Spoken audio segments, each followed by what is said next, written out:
Hi there, and welcome to my third video in this series on ADS thermal simulations. In this video, I will demonstrate ADS electro-thermal co-simulation. Electro-thermal co-simulations involve both circuit simulators and the thermal simulator. I'll demonstrate the capabilities using a gas PA design. And before we get started, let's take a look at the technology. As you can see, I'm using the demo kit PDK that ships with ADS. And in that demo kit PDK, we have a thermal substrate.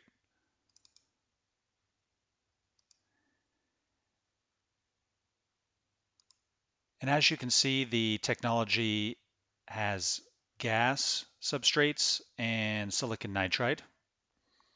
There are several conductor layers and several via layers, and also heat layers. Heat layers are the layers on which the heat sources will be drawn, and they have a special process role of heat source. This is the same graphical substrate editor that is used for EM simulations in ADS. And if you want to use the information here for thermal simulations, there's one additional step you need to take, which is go to File, Export, Thermal Tech Files. So if you build your own substrates in the graphical substrate editor, you need to take this step. But if you're using a PDK that already has thermal tech files, you may not need to do this. So let me go ahead and close this substrate editor and open up the first example, which is a DC thermal co-simulation.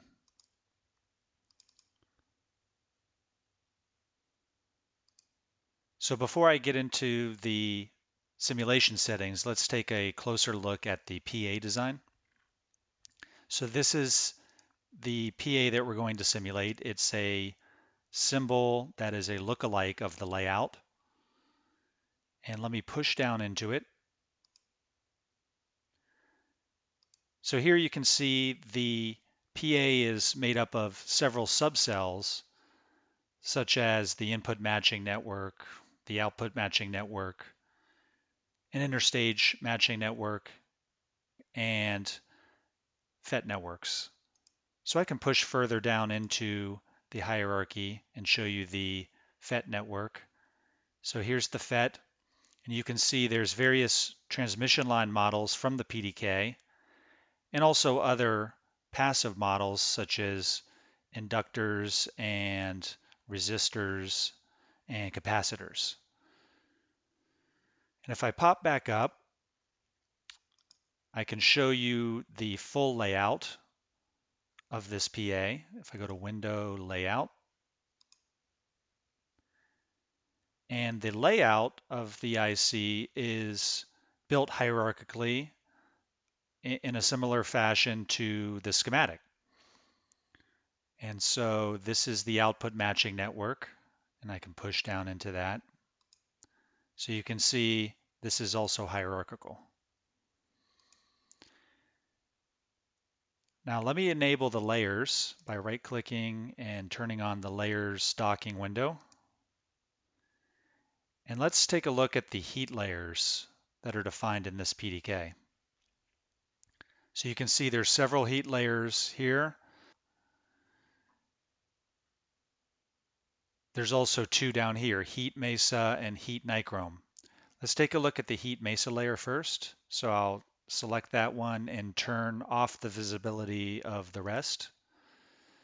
And you can see there's several rectangles drawn on that heat mesa layer. And these rectangles are drawn for the resistors as well as the transistors. So if I zoom all the way into this rectangle, you can see a bit of text R1, and this is for a particular type of resistor in the PDK. And so this bit of text R1, it links back to the same device name in the schematic.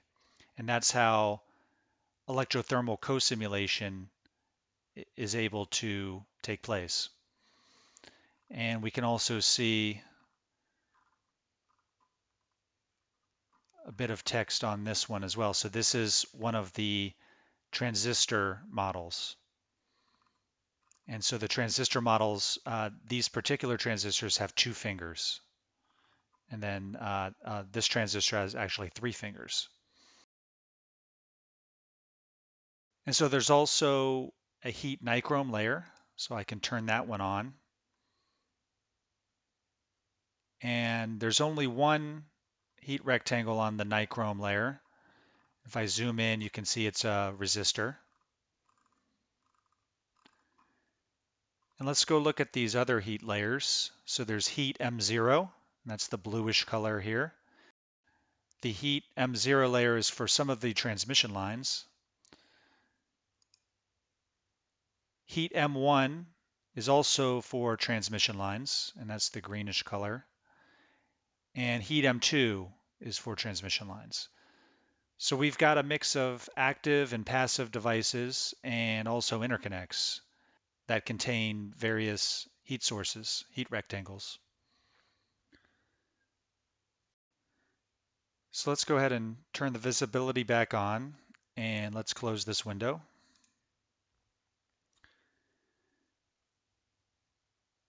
And let's go back to the top level. And let me talk about the simulation controller. So the electrothermal simulation controller can be placed into the schematic and control several aspects of the thermal simulation. It controls whether or not you're reusing some results, and we'll talk about reuse later. It's used to point to a thermal technology file, which, as I mentioned before, can be exported from the substrate editor. It also can be used to set boundary conditions and the thermal time step. And there's also some advanced controls here, such as the delta P and delta T that determine convergence, as well as meshing controls and some other controls here that we'll talk about later. So the most important thing to do is always remember to browse to a thermal tech file, which I've already done, which I'll just do again. And this thermal tech file can be in your PDK, or you can create one yourself. So once you've done that, you can run a simulation. So I'll go ahead and run this.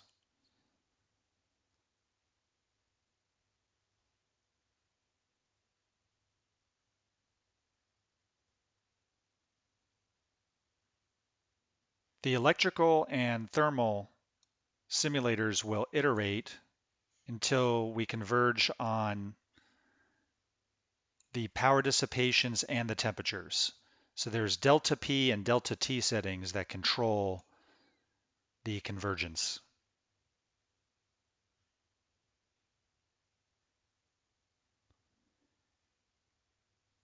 And once the simulation's finished, the thermal viewer pops up automatically. This is the same 3D thermal viewer that I demonstrated in my last video, where I demonstrated the Floorplanner, which is layout-only thermal simulations.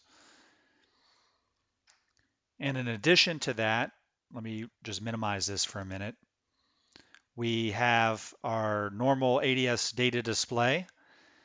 And when you run Electro-Thermal Co-Simulations, you not only get the normal DC simulation outputs, you also get power dissipations and device temperatures in the data set. So if I look at any plot and look at the data set, you can see the power dissipations and the temperatures for all the devices have been placed there. Let me close this window and reopen the thermal viewer. One thing I didn't touch on in my last video was the fact that you can display mass geometries here.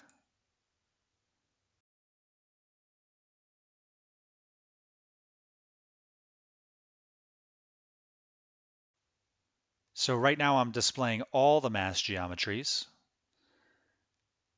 There's another setting where you can display just the mass geometries that are present in a particular z-slice. So now in this mode, if I change the z-slice, you can see it only shows the mass geometries in that particular z-slice. And as a reminder from last video, I'll show this again, you can change your mouse mode so that I can rotate the model.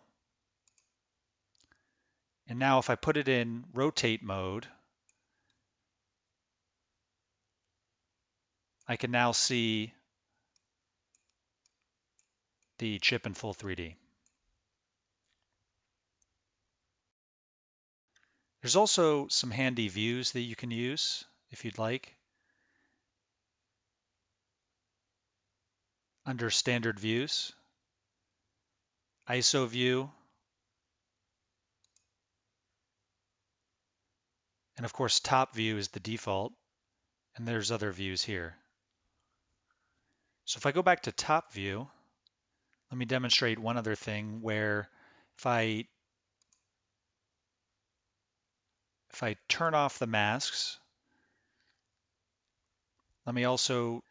I'll turn off the masks and then I will display the power sources as well. So this is another potentially useful feature of the thermal viewer is the ability to display power sources. So that's all I'll show for the 3D viewer for now. Let me go ahead and close this.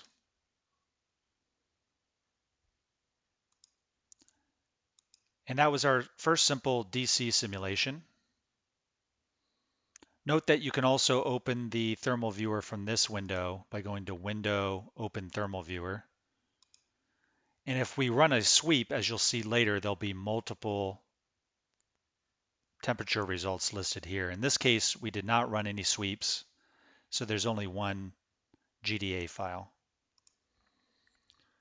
So one other thing I'd like to mention in this schematic before we move on to the next example is the importance of making sure that you turn on the electro-thermal switch in your PDK. And PDKs let you enable this in different ways. In this PDK, there's a switch in the tech include that turns off the self-heating models of the transistors and turns on the electrothermal simulation capabilities. You have to make sure you do that so you don't double count the self-heating and also run electrothermal on top of that. So I'll go ahead and close this window. And the next example I'll show is harmonic balance. So I won't run this simulation live because it takes about 7 minutes to complete, but I'll show the schematic. And this simulation is a power swept harmonic balance simulation. We're sweeping P in. It's the same PA. And the results have already been generated, so I can go to Window, Open Thermal Viewer. And as I mentioned before, if you want a power sweep or any other type of sweep, you'll see multiple GDA files here. So let's open the results for Pn equals to 0.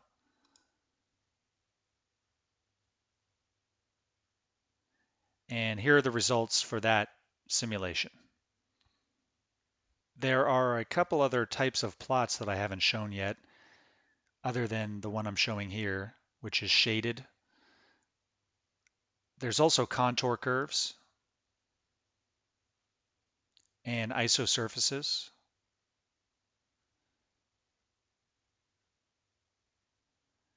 And there's also surface plots, so you have several options. And I showed these cut planes before in my second video, but here they are again. Okay, let me go ahead and close these windows. So this simulation took about 7 minutes. What I'll show next is a way to speed up power sweeps or other types of sweeps using a feature called thermal reuse. So let me close this schematic. And the next example demonstrates model extraction for thermal reuse. So model extraction takes a while, but once you have the model, subsequent simulations will be very fast. So this model extraction takes about 25 minutes on this design. Note that we're no longer running a power sweep or any other type of sweep. And in the electrothermal controller, we've checked this box next to reuse, and we're extracting the ETH data for reuse. So this will create a model in my data directory with a .rm extension. And that .rm model can automatically be reused in future simulations. So I won't run this now. I'll go ahead and close this. And what I will show is the reuse of that model. So if I go to the next example, in the electrothermal controller here, you can see that we're going to reuse the previously extracted data. And I can run this simulation live because it's really fast.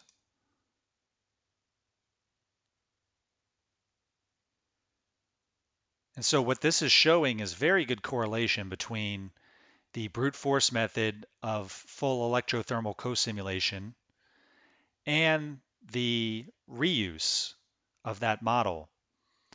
And so the red dot that you see on all of these plots, that is the point at which we extracted the model. So we extracted it at a single point at -2 dBm PN. And then we performed a power sweep using the model.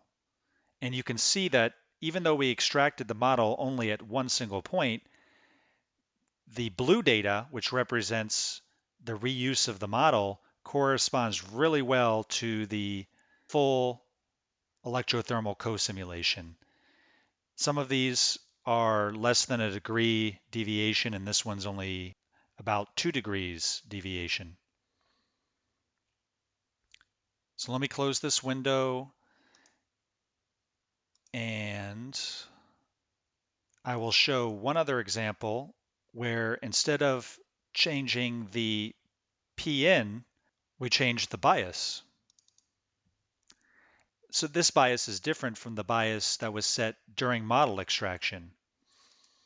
And if we look at the comparison, even though we changed the bias, so here's our extraction point, even though we changed the bias, it still correlates very well to the full electrothermal co-simulation. And so what we're seeing is the reuse is in red and the full co-simulation is in black. And so again, we're getting very good correlation for all the devices. So let me go ahead and close this window. So next I'll show a couple examples for transient.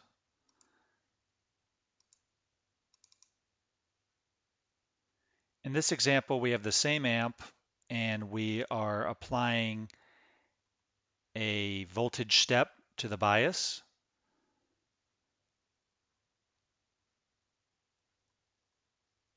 And this variable here is used to calculate the thermal time step. And it's important to know that the thermal time step can be different than the electrical time step. And it's very typical that the electrical time step will be much smaller than the thermal time step. And so whenever you're running transient simulations, you have the ability to look at the transient movies in the thermal viewer, which will show temperature versus time. And so to enable that, you go to Display, Transient Movie. And you can see here in the bottom the controls for the transient movie. And it's playing right now. And you can move the slider manually and hit this button in order to see the temperatures in any slice at any point in time. So I can move the Z slice and I can change the time manually in various ways here. And another potentially useful feature is this one here, which is the ability to use a logarithmic time step. And so here in the electrothermal controller, we've enabled a logarithmic thermal time step. And so what that allows us to do is very efficiently simulate over a longer time scale, which is shown here. So instead of trying to simulate an entire time range in pieces, we can simulate over a logarithmic scale in time and simulate over the entire time period that we would like to see in a much more efficient manner. And so the last simulator that I'd like to show is envelope simulation. And so circuit envelope is fully supported for electrothermal. And again, you can see that there's a time step for electrical, and then there's a different time step for thermal. And we're able to see the envelope signals performance in the electrical domain, and we're also able to see the device temperatures in the time domain. So those are all the simulators I wanted to demonstrate in this video. I'll just make one more general comment, and that is, and I'll open up a schematic to talk about this. In the electrothermal controller, under the advanced settings, there's some controls about how to deal with passing temperatures back to device models. And so the first control here is how to deal with multiple fingers. And so if you have transistors that have 2, 3, or more fingers, we need to decide what temperature to pass back. So there are settings where you can either average all of the fingers together and then pass that temperature back to the transistor device model, or you can do the minimum or the maximum. And the other control is whether or not to use the center instead of the average temperature for each finger. And so if you wanted the worst case temperatures, assuming that the worst case is hottest, what you could do is use the center temperature and the maximum for multiple fingers, and that would give you the hottest version of the device temperatures to use in the circuit simulation. So that's all I wanted to cover in this video today. I'm planning on releasing some new videos in the future, so keep an eye out, and thanks for watching.